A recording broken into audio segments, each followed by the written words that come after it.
Mata kuliah Filsafat Hukum dan Etika Profesi. Topik ke-30 dari 60 topik. Permasalahan hukum klasik, bagian kelima. Pandangan-pandangan Aristoteles tentang keadilan bisa kita dapatkan dalam karyanya Nicomachean Ethics, Politics, dan Retorik. Lebih khususnya, dalam buku Nicomachean Ethics, buku itu sepenuhnya ditujukan bagi keadilan yang berdasarkan filsafat umum Aristoteles mesti dianggap sebagai inti dari filsafat hukumnya, karena hukum hanya bisa ditetapkan dalam kaitannya dengan keadilan. Pandangan terpenting dari pemikiran Aristoteles ialah keadilan yang mesti dipahami dalam pengertian kesamaan. Namun, Aristoteles membuat pembedaan penting antara kesamaan numerik dan kesamaan proporsional. Kesamaan numerik mempersamakan setiap manusia sebagai satu unit. Inilah yang sekarang biasa kita pahami tentang kesamaan dan yang kita maksudkan ketika kita mengatakan bahwa semua warga adalah sama di depan hukum. Kesamaan proporsional memberi tiap orang apa yang menjadi haknya sesuai dengan kemampuannya, prestasinya, dan sebagainya. Dari pembedaan ini, Aristoteles menghadirkan banyak kontroversi dan perdebatan seputar keadilan. Lebih lanjut, Aristoteles membedakan keadilan menjadi jenis keadilan distributif dan keadilan korektif. Yang pertama berlaku dalam hukum publik, sedangkan yang kedua dalam hukum perdata dan pidana. Keadilan distributif dan korektif sama-sama rentan terhadap problema kesamaan atau kesetaraan dan hanya bisa dipahami dalam kerangkanya. Dalam wilayah keadilan distributif, hal yang penting ialah imbalan yang sama rata diberikan atas pencapaian yang sama rata. Pada yang kedua, yang menjadi persoalan ialah ketidaksetaraan yang disebabkan oleh, misalnya, pelanggaran kesepakatan, dikoreksi, dan dihilangkan. Keadilan distributif, menurut Aristoteles, berfokus pada distribusi, honor, kekayaan, dan barang-barang lain yang sama-sama bisa didapatkan dalam masyarakat. Dengan mengesampingkan pembuktian matematis, jelaslah bahwa apa yang ada di benak Aristoteles ialah distribusi kekayaan dan barang berharga lain berdasarkan nilai yang berlaku di kalangan warga. Distribusi yang adil boleh jadi merupakan distribusi yang sesuai dengan nilai kebaikannya, yakni nilainya bagi masyarakat. Di sisi lain, keadilan korektif berfokus pada pembetulan sesuatu yang salah. Jika suatu pelanggaran dilanggar atau kesalahan dilakukan, keadilan korektif berusaha memberikan kompensasi yang memadai bagi pihak yang dirugikan. Jika suatu kejahatan telah dilakukan, hukuman yang sepantasnya perlu diberikan kepada si pelaku. Bagaimanapun, ketidakadilan akan mengakibatkan terganggunya kesetaraan yang sudah mapan atau telah terbentuk. Keadilan korektif bertugas membangun kembali kesetaraan tersebut. Tampak bahwa keadilan korektif merupakan wilayah peradilan, sedangkan keadilan distributif merupakan bidangnya pemerintah. Dalam membangun argumennya, Aristoteles menekankan perlunya pembedaan antara vonis yang mendasarkan keadilan pada sifat kasus dan yang mendasarkan watak manusia yang umum dan lazim dengan vonis yang berlandaskan pandangan tertentu dari komunitas hukum tertentu. Pembedaan ini jangan dicampur adukkan dengan pembedaan antara hukum positif yang ditetapkan dalam undang-undang dan hukum adat. Berdasarkan pembedaan Aristoteles, dua penilaian yang terakhir itu dapat menjadi sumber pertimbangan yang hanya mengacu pada komunitas tertentu, sedangkan keputusan serupa yang lain, kendati diwujudkan dalam bentuk perundang-undangan, tetap merupakan hukum alam jika bisa didapatkan dari fitrah umum manusia. Kelsen dalam bukunya General Theory of Law and State berpandangan bahwa hukum sebagai tatanan sosial yang dapat dinyatakan adil apabila dapat mengatur perbuatan manusia dengan cara yang memuaskan sehingga dapat menemukan kebahagiaan di dalamnya. Pandangan Hans Kelsen ini bersifat positivisme. Nilai-nilai keadilan individu dapat diketahui dengan aturan-aturan hukum yang mengakomodasi nilai-nilai umum, tetapi tetap pemenuhan rasa keadilan dan kebahagiaan diperuntukkan tiap individu. Hans Kelsen mengemukakan keadilan sebagai pertimbangan nilai yang bersifat subjektif.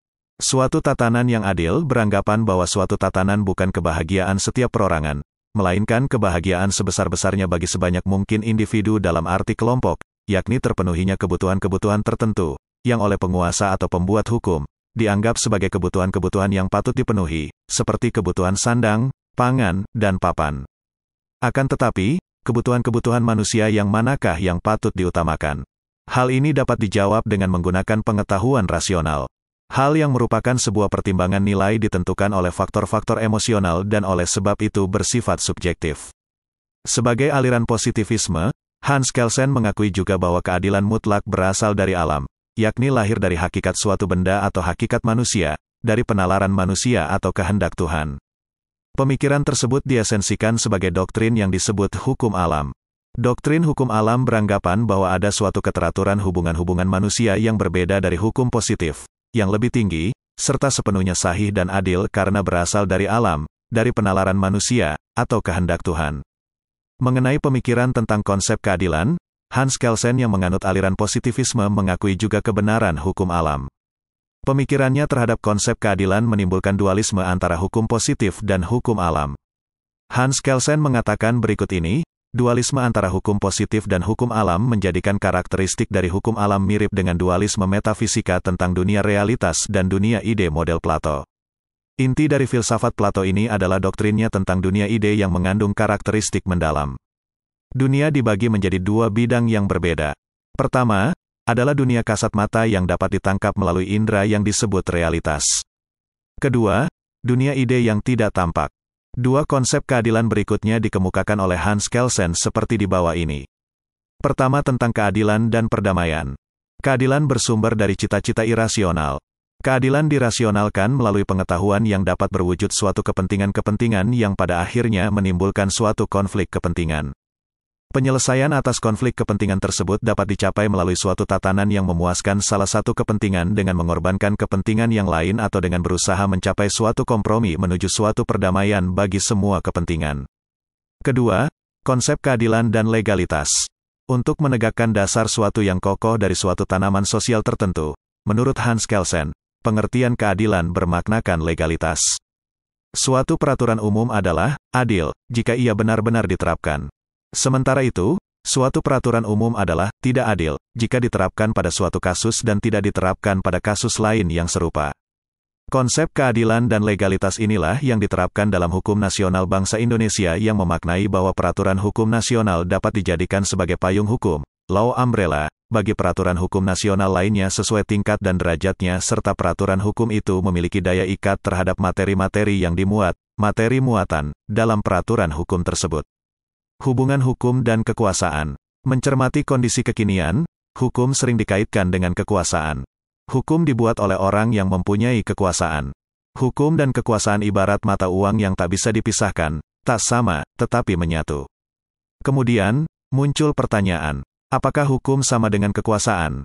Apakah ada hubungan antara hukum dan kekuasaan?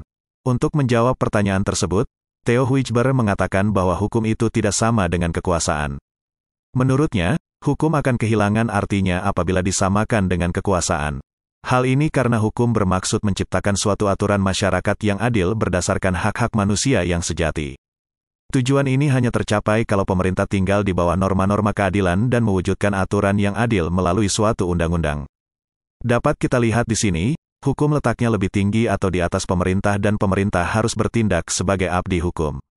Suatu aturan hukum yang tidak didukung oleh suatu kekuasaan, cepat atau lambat, akan lumpuh dan kehilangan kewibawaannya. Hal ini berarti kaitan antara hukum, rekaf, dan kekuasaan, mahfi, sangat erat. Oleh karena itu, secara singkat hubungan hukum dan kekuasaan dapat dimaknai bahwa hukum tanpa kekuasaan adalah angan-angan, kekuasaan tanpa hukum adalah kelaliman. Kekuasaan itu diperlukan karena hukum bersifat memaksa. Tanpa adanya kekuasaan, pelaksanaan hukum di masyarakat akan selalu mengalami hambatan-hambatan dan tantangan. Semakin tertib dan teratur suatu masyarakat, semakin kecil dukungan kekuasaan yang diperlukan. Sebenarnya, menurut Van Apeldoorn yang dikutip oleh Lili Rasjidi, hukum itu sendiri sebenarnya juga adalah kekuasaan. Hukum merupakan salah satu sumber dari kekuasaan, di samping sumber-sumber lainnya, seperti kekuatan, fisik dan ekonomi, kewibawaan, rohaniah, intelijensia, dan moral. Selain itu, hukum pun merupakan pembatas bagi kekuasaan karena kekuasaan itu mempunyai sifat yang buruk, yaitu selalu merangsang pemegangnya untuk ingin memiliki kekuasaan yang melebihi apa yang dimilikinya. Hukum membutuhkan kekuasaan, tetapi ia juga tidak bisa membiarkan kekuasaan itu untuk menunggangi hukum. Hukum tidak bekerja menurut ukuran dan pertimbangannya sendiri, melainkan dengan memikirkan dan mempertimbangkan apa yang baik untuk dilakukannya bagi masyarakat. Pertimbangan ini mendasarkan perlunya dorongan bagi hukum untuk menjalankan fungsinya yang mengarah pada penginstitusionalisasian hukum dengan tujuan mengontrol dan membatasi keinginan orang terhadap kekuasaan. Hal ini sejalan dengan pendapat Lord Acton. Menurutnya, power tends to corrupt, but absolute power corrupt absolutely. Artinya, manusia yang mempunyai kekuasaan cenderung untuk menyelewengkan kekuasaan itu. Tetapi manusia yang mempunyai kekuasaan tidak terbatas pasti akan menyalahgunakan secara tidak terbatas pula, kekuasaan yang besar cenderung korup. Oleh karena itu, perlu dibatasi. Dari pendapat tersebut, terlihat bahwa hukum berada dalam posisi yang supreme, yang tinggi di atas kekuasaan. Hukum berasal dari negara dan yang berkuasa dalam suatu negara adalah pemerintah. Pemerintah melalui politiknya menetapkan hukum. Selain itu, untuk menjawab keterkaitan hukum dengan kekuasaan, Abdul Ghafur Ansori mengatakan ada dua pandangan untuk menjawab hal ini. Pertama, hukum tidak sama dengan kekuasaan. Hal ini didasarkan pada dua alasan juga, yaitu hukum kehilangan artinya jika disamakan dengan kekuasaan karena hukum bermaksud menciptakan suatu masyarakat yang adil. Tujuan ini hanya tercapai jika pemerintah juga adil dan tidak semena-mena dengan kekuasaannya. Hukum tidak hanya membatasi kebebasan individu yang lain, melainkan juga kebebasan, wewenang, dari yang berkuasa dalam negara. Kedua, hukum tidak melawan pemerintah negara, sebaliknya membutuhkannya guna mengatur hidup bersama. Yang dilawan adalah kesewenang-wenangan individu. Hal ini didasarkan pada dua alasan juga. Dalam masyarakat yang luas, konflik hanya dapat diatasi oleh entitas yang berada di atas kepentingan individu-individu, yaitu pemerintah. Keamanan dalam hidup bersama hanya terjamin apabila ada pemerintah sebagai petugas tertib negara. Dengan demikian, konsepsi mengenai keadilan merupakan suatu hal yang masih abstrak. Ketika ingin dikonkretkan, harus melalui penafsiran atau interpretasi yang tidak mudah. Hal tersebut sebagaimana diungkapkan oleh Esmi Warasih yang dikutip oleh Faisal yang menyatakan bahwa persoalan nilai keadilan tidak akan pernah selesai secara tuntas dibicarakan orang. Bahkan persoalan keadilan semakin mencuat seiring dengan perkembangan masyarakat itu karena tuntutan dan kepentingan yang berbeda bahkan bertentangan satu sama lain. Oleh sebab itu, sulit sekali menemukan nilai keadilan. Demikianlah materi topik ke-30 Filsafat Hukum dan Etika Profesi. Channel ini membantu memahami mata kuliah bagi para mahasiswa di perguruan tinggi manapun di Indonesia dan masyarakat umum. Subscribe dan like, agar Anda mendapatkan update tutorial lainnya.